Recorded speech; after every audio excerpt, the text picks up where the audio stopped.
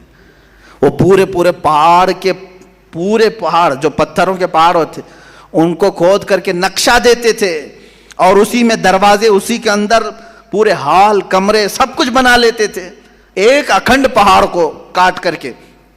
اب مجھے یہ بتاؤ کہ وہ لوگ آج سے 4000 سال قبل، جبکہ کوئی ہائیڈرولک مشین نہیں، کوئی پتھروں کو نقش دینے والا آلہ نہیں، اس وقت کرتے تھے تو کیا ٹیکنالوجی استعمال کیا ہوگا۔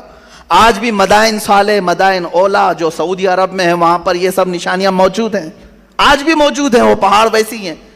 حضرت شعیب علیہ السلام نے اس قوم کو جب ڈرایا تھا کہ باز آؤ اللہ کی نافرمانی سے، باز آؤ ناپ تول میں کمی کرنے سے، گناہوں سے توبہ کر لو، اس قوم نے کہا اگر نہیں باز آئے تو کیا کر لیں گے آپ؟ کہا اللہ کا عذاب آئے گا۔ کہا کیسا عذاب آئے گا؟ انہوں نے اپنے ماضی کے عذابات کو بتایا۔ دیکھا نہیں نوح علیہ السلام کی قوم کو مولا نے سیلاب سے غرق کر دیا۔ اس قوم نے کہا آنے دو، کوئی مسئلہ نہیں، ہمارے پہاڑ بہت اوپر ہیں اور یہاں تک سیلاب کا اثر نہیں ہو سکتا۔ کہا کیا تمہیں معلوم نہیں لوط علیہ السلام کی قوم پر پتھروں کی بارش ہوئی، نوکیلے پتھر؟ تو اس قوم نے کہا آنے دو، پتھر برسیں گے، ہمارا گھر بھی پتھر کا ہے، پہاڑ پورا پتھر کا اور گھر پورے پتھر کے۔ اگر آسمان سے پتھروں کی بارش ہو تو بھی کچھ نہیں ہونے والا ہے، زمین پہ سیلاب آئے تو بھی کچھ نہیں ہونے والا ہے، اتنے مضبوط تھے ان کے گھر۔ پھر شعیب علیہ السلام نے کہا تمہیں معلوم نہیں اللہ ہواؤں کا عذاب بھی بھیجتا ہے۔ ہوائیں اس قدر تیز چلتی تھی کہ لوگوں کی چھتیں اڑ جاتی، انسان کے ٹکڑے ہو جاتے تھے۔ اس قوم نے کہا کہ ہوائیں بھی ہمارے گھروں کا کچھ نقصان نہیں کر سکیں گی، پہاڑوں کو ہلا نہیں سکیں گی۔ اس قدر مغرور قوم، اس قدر گھمنڈی قوم، میرے عزیز و رب ذوالجلال نے پھر کون سا عذاب بھیجا؟ قاہر العدو ذی البطش الشدید، سخت پکڑ کرنے والا دشمن کی۔ اس نے کیا بھیجا؟ نہ پہاڑ پر پتھروں کی بارش، نہ سیلاب کا عذاب، نہ ہواؤں کا عذاب، بلکہ جبرائیل امین علیہ السلام کو حکم دیا کہ جائیں نیچے آپ۔ جبرائیل علیہ السلام نیچے آئے اور آنے کے بعد ان کو حکم دیا گیا کہ اے جبرائیل اپنی آواز نکالو، بس آواز نکالو۔ جبرائیل علیہ السلام نے صبح کے وقت اپنی صرف آواز نکالی، ایک چیخ، اس چیخ میں اتنا زور دھماکہ تھا کہ وہ قوم سمود جو اپنے گھروں میں تھی ان کے کانوں سے بھیجا نکل کر پھٹنے لگا، پورا بھیجا کانوں سے باہر نکلتا تھا، آنکھوں کے پتلیاں اڑ کر کے باہر آ گئیں، اور جب جا کر کے دیکھا گیا تو وہ اپنے پہاڑ نما گھروں کے اندر چھتڑے بکھرے ہوئے تھے صرف ایک آواز سے۔ میرے عزیزو، یہ کوئی ایسی لفاظی نہیں، آج بھی دنیا جانتی ہے ایٹم بم اگر پھٹتا ہے تو اس کا سب سے بڑا طاقت کا راز آواز ہے۔ آواز، بم کے اندر جو آواز ہوتی ہے یہی کان پھاڑتی ہے، عمارتیں پھاڑتی ہے، آواز کے اندر اتنا اثر ہے۔ جبرائیل علیہ السلام کی صرف چیخ سے ان کے بھیجے نکل گئے۔ یہ قاہر العدو ذو البطش الشدید، اسی لیے اس نے قرآن میں فرمایا ان بطش ربک لشدید، بے شک تمہارے رب کی پکڑ بہت سخت ہے۔ عزیزان گرامی، آج ہم حالات دیکھ رہے ہیں، پوری دنیا جس بیماری اور بلا اور وبا کے چکر میں جوجھ رہی ہے، یہ رب تعالیٰ کے امتحانات میں سے ایک ہے۔ یہ بیماری کو لایا گیا یا آئی ہے، جس طرح سے بھی ہے، ہم اس بیماری کے چکر میں مفلس تو ضرور ہو گئے، غریب تو ضرور ہو گئے، کمزور تو ضرور ہو گئے، ہماری عبادتیں ہم سے چھینی گئی ہیں، ہمارے کاروبار ہم سے چھینے گئے ہیں، ہماری جاب، ہمارے تمام مزدوروں کی طاقت ختم ہونے لگی ہے۔ بیماری آئے نہ آئے لیکن اس کے چکر میں بہت ساری چیزیں آ گئی، لوگوں کے اندر چھوت چھات کا ماحول الگ، لوگوں کے اندر ڈاکہ زنی کا ماحول الگ، اس کے بعد مفلسی اور قحط سالی اتنی بڑھ جائے گی میرے عزیزو جس کا حساب نہیں ہوگا۔ آپ اندازہ کریں چند دنوں کے بعد میری یہ بات اگر آپ کو نہ لگے کہ اب اللہ تبارک و تعالیٰ اپنے قہر کی صفت کو ظاہر فرما رہا ہے، کیونکہ انسان اس قدر آج نافرمان ہے، اور دیکھیں نافرمان ہونا اور ہے لیکن اس مولا کو اور اس کے حبیب کو گالیاں دینا اور ہے۔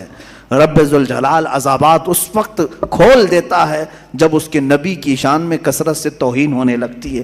میں محسوس کر رہا ہوں آج کے زمانے میں سب سے زیادہ میرے نبی کو گالیاں دی جا رہی ہیں، پوری طاقتیں ایک طرف ہو رہی ہیں، حکومتیں ان کے سپورٹ میں آ رہی ہیں، جو محمد عربی صلی اللہ علیہ وسلم کو نشانہ بنائے، بڑی حکومتیں اسے پناہ دیتی ہیں، انہیں ویزے دیتی ہیں، انہیں سیکورٹی دیتی ہیں۔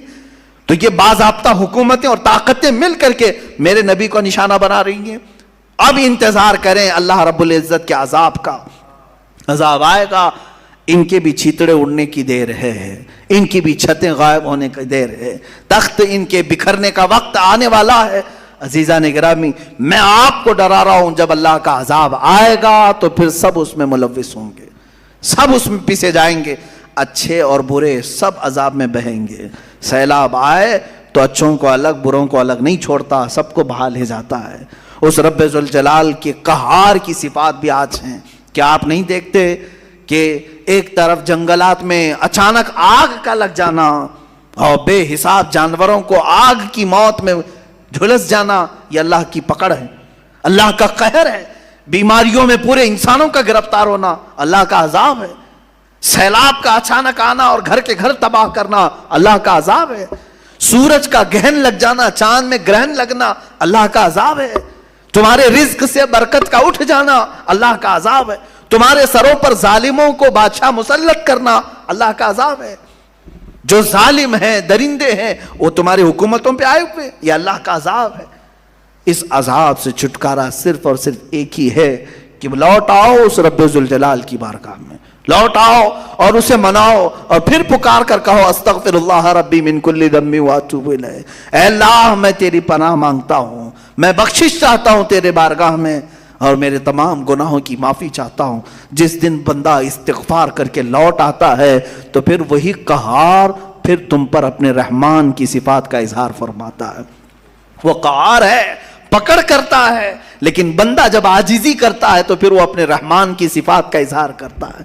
وہ رحمان ہے، لیکن یہ ایک چیز ہے، اب آخری میں یہ کہہ کر کے جاتا ہوں، رحمان بھی صفت ہے قہار بھی صفت ہے اس اللہ کی، اور رحم بھی کرتا ہے، پکڑ بھی کرتا ہے۔ آپ اگر ہم سے سوال ہی کرتے ہیں کہ کون سی چیز اس میں زیادہ بھاری ہے، رحمان کی صفت یا قہار کی صفت؟ ظاہر سی بات ہے قہار کی صفت آپ سب کو پتا ہے، جب وہ پکڑ کرے تو اس پورے کے پورے تباہ ہوتے ہیں، یہ تو بہت بھاری چیز ہے۔ لیکن حدیث پاک میں ملتا ہے، رب ذوالجلال نے حضور کی زبان پر ارشاد فرمایا، اللہ فرماتا ہے میری رحمت نے میرے غصے پر غلبہ کر لیا ہے۔ رحمان کی صفت قہار کی صفت پر غالب ہے، وہ رحم زیادہ فرماتا ہے، قہر کم کرتا ہے۔ بہرحال اللہ رب العزت کی بارگاہ میں ہم عریضہ پیش کرتے ہیں، مولا تو اپنے قہر سے ہم غریبوں کو بچا لے، ہم سب کو اپنے قہر سے آزاد فرما، اس پوری دنیا میں پھیلی ہوئی بلا اور وبا کو دور فرما دے۔ اے کریم خدا تو اپنے رحمان کی صفات اور رحیم کی صفات کا اظہار مولا ہم سب گنہگاروں پر عطا فرما، ہم سب پر رحم فرما، کرم فرما۔ اے کریم خدا جو بیمار ہیں انہیں شفا عطا کر دے، جو انتقال کر چکے ان کی مغفرت فرما دے۔ مولا ہم سب کو جب تک تو دنیا میں رکھ تیری عبادت کرنے کی توفیق بخش، آخری سانس تک مولا تیرا ذکر ہماری زبانوں پر جاری و ساری فرما۔ جب دمیں واپسی ہو یا اللہ، جب دمیں واپسی ہو یا اللہ، لب پہ جاری ہو بس لا الہ الا اللہ محمد رسول۔